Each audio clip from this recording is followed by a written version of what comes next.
Hello, everyone, and welcome back to another video podcast of Alexandra Mayers Live.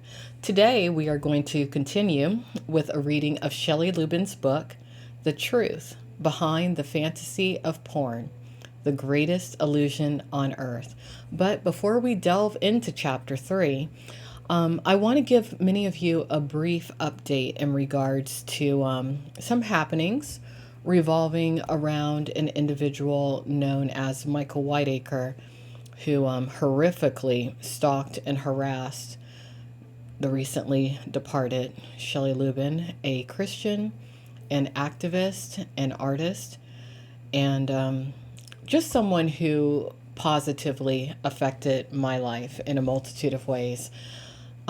This individual known as Michael Whiteacre, he worked in tandem with quite a few individuals linked to some of the more nefarious aspects of the adult entertainment industry, aspects linked to organized crime, which throughout Miss Lubben's life, she created a tremendous amount of awareness in regards to. Anyways, this individual, Michael Whiteacre, stalked her until the very day that she died. But since Shelley has left this earth, quite a few interesting things have happened in regards to her stalker, a man who bullied her extensively. As of late, the young woman who he was married to, a woman known as Christina, publicly made it known that she wants nothing else to do with him. Her mother actually got involved in the situation, and from at least the last time that I checked the status of the situation via social media, she has moved on with her life away from Michael Whiteacre, seems to be doing well for herself and is thriving, continuing whatever path it is that she chooses to lead. And I have also noticed that quite a few people within the adult entertainment industry realm no longer want much of anything to do with Shelley Lubben's stalker, bully, and just someone who took pleasure in tormenting her until the day that she died. So as I continue with the reading of The Truth Behind the Fantasy of Porn by Shelley Lubben, I will keep you all updated in regards to the happenings, in regards to some very just negative individuals who surrounded her and who, I don't care what anyone says, I think who may have had something to do with her death. So here we go, Chapter 3, and I'm not going to read the whole thing. I'm just going to read some select parts. Born to be bad. Born Shelley Lynn Moore on May 18th, 1968, in Pasadena, California. I come from a long line of Methodist preachers on my mother's side and Catholic Italians on my father's side. My father and mother were opposites in nature and upbringing, but very much in love, and my sister and brother were born a couple of years after me. I am the eldest and only brunette child with green eyes, aka the WAP. My mother called me her WAP.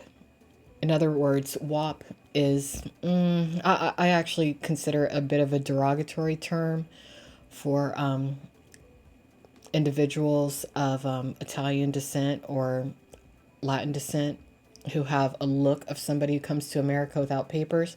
And this particular part of the book actually makes me wonder if certain elements within Shelley Lubben's family may have, I wonder if those elements tore on her self-esteem to a degree, and I wonder if those elements led her into the adult entertainment industry. But allow me to continue. My mother called me her WAP because I looked like a little grape smasher. I grew up in a middle-class home in Temple City, California, where my family regularly attended a good church in Alhambra. That's where I met the love of my life, Jesus. Every Sunday, My teacher told me marvelous stories about Jesus and how he had compassion and healed thousands of sick people. Oh, how I loved Jesus. My favorite part of the class was when my Sunday school teacher took out her brown ukulele and played the most beautiful music. With my head tilted back and my eyes tightly shut, I sang my little heart out to Jesus. Oh, how I love Jesus. Oh, how I love Jesus. Everything just disappeared.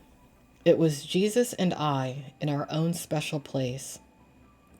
Oh, how I love Jesus. I bursted again. But oh, how I hated when I saw my parents standing at the door and it was time for Sunday school to end. I just wanted to listen to my Sunday school teacher tell me more Bible stories while I munched on Ritz crackers. In 1977, our family moved away from my happy Christian life to a small, fairly upscale town called Glendora, or as I used to call it, Glen Boring. In a town filled with orange groves and a population of about 20,000 people, there wasn't much to do except have an orange fight. I was ready for a fight, too. I was pretty angry that we had to leave the only friends and family I had ever known and loved. Sunday school and Ritz crackers were my life. By then, my little brother was born and completely attached to my mother's breast. So my sister and I were pretty much left to ourselves, playing with our Barbie dolls and watching hours and hours of television. My mother always said television was the best babysitter. Not good. Not good. This particular chapter, I want to provide a little commentary here. This particular chapter of the book really is a chapter that I would encourage many parents or would-be parents to read if you have the objective of keeping your child outside of the adult entertainment industry. Because this chapter does outline how you need to be attentive with your kids. You need to be empathetic. You need to be compassionate. You need to watch what you say when sometimes you might think that you're nicknaming your child something cute. It could actually be very detrimental to their sense of self-worth. I did not know Shelley Lubben incredibly well, but she did, like as I said, positively affect my life to a degree while she was with us. And in hindsight, upon rereading this chapter, the fact that her mother called her little wop, as a Black woman, I'm very aware of and attuned to the element of colorism. Some of you may not know what that is, but colorism is a bit of discrimination within a race. Maybe someone who's on the lighter spectrum of a certain ethnicity or race may think negatively about somebody who's on a darker spectrum, or vice versa, right? A lot of people only think that this happens within Black families or Latin families or Indian families, but it can happen within Caucasian families too. There might be preferential treatment toward a child with light eyes and blonde hair opposed to a brunette child with dark hair. So again, if you're a parent, you gotta love your kids equally, because if you don't, that's going to develop a certain kind of inferiority complex within the child that you may not have a preference for when it comes to aesthetics. And that inferiority complex is what can lead somebody down the path into something as detrimental to your being as going into the adult entertainment industry. So I'm going to continue. And make sure, parents, keep your kids away from the TV. Don't let them watch TV all the time. TV doesn't need to be a babysitter, and neither do video games. Thanks for listening to that. All right. My mother always said television was the best babysitter. Well, with a babysitter like that, I learned a lot. As a kid, I learned more about sex from shows like Three's Company and Love American Style than I did anywhere else. With a weekly lineup of comedies about increased sex drive, who needed puberty? And then there was the spin-off to Love American Style, a show called Happy Days, where I really learned the facts of life.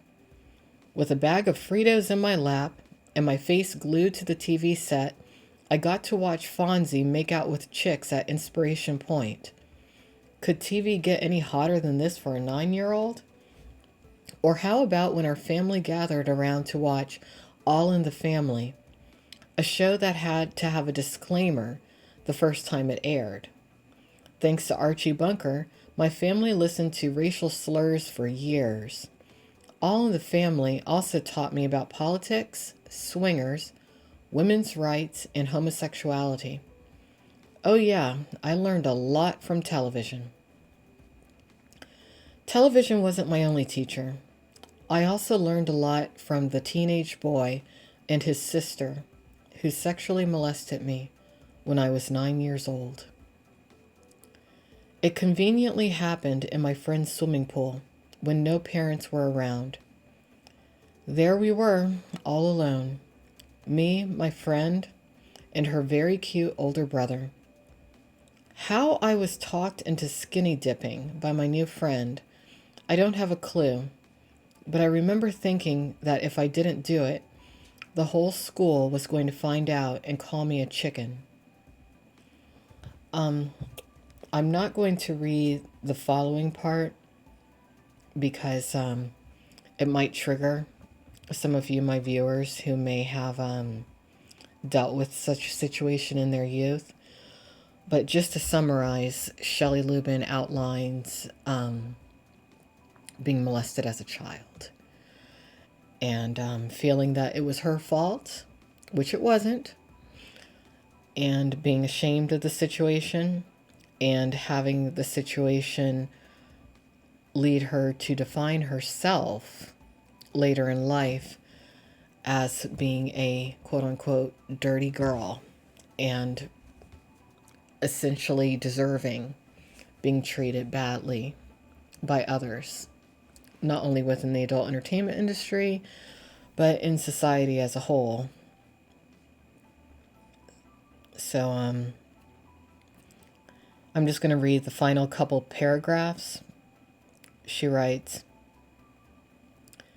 I was too young to understand all that had transpired that day, but the dirty and shameful seeds that were planted deep within my being that night would continue to grow over the next 17 years of my life. Watered by neglect and verbal abuse, the small satanic seeds that were embedded in my soul would gradually mature into an adult world of fully grown fruits and wickedness. And then I could really be bad. So make sure that if you're interested in learning about exactly who Shelley Lubben was, not the lies and the defamation and all these crazy tales that are told about her by her detractors, but who she actually was, who that woman was who took time out of her life to counsel me many years ago and convince me that I truly did have greater things in store in my life outside of the adult entertainment industry. If you want to get to know that woman, check out her book, buy her book from Amazon.com, The Truth Behind the Fantasy of Porn, The Greatest Illusion on Earth, because I personally, though I don't agree with everything that she stood for in her life, I think she was honest in that book. I vouch for that book. And I know everything in life is meant to be as it is. But I'm not happy with how early she passed on from this world. I'm not happy with how people regarded her, how people treated her, how she was bullied, without support, how she was isolated from people who, at least from my perspective, should have supported and loved her more. Because she wasn't perfect, not by a long shot. But she was a human being who, at least from my perspective, had good intention. So at some point, I'll get to chapter 4 and so forth. And thanks everyone for watching. Make sure you check out my other projects. They're all listed on alexandramayerslive.com. My hub for all of my projects is alexandramayers.com. For those who are not aware, I've reestablished myself as an artist, a musician, primarily a songwriter. And though it's hard for me sometimes, I'm probably always going to take the time on my own dime to reach out to other women and do my best to share my thoughts about life, choices, things you need to avoid, and things that are definitely worth working for. And just remember, everything in life that's beautiful and that's worthwhile, it's hard to attain, but it's worth the effort. Have a good night, or a good morning, or a good afternoon, whatever time it is, wherever you are. Bye-bye.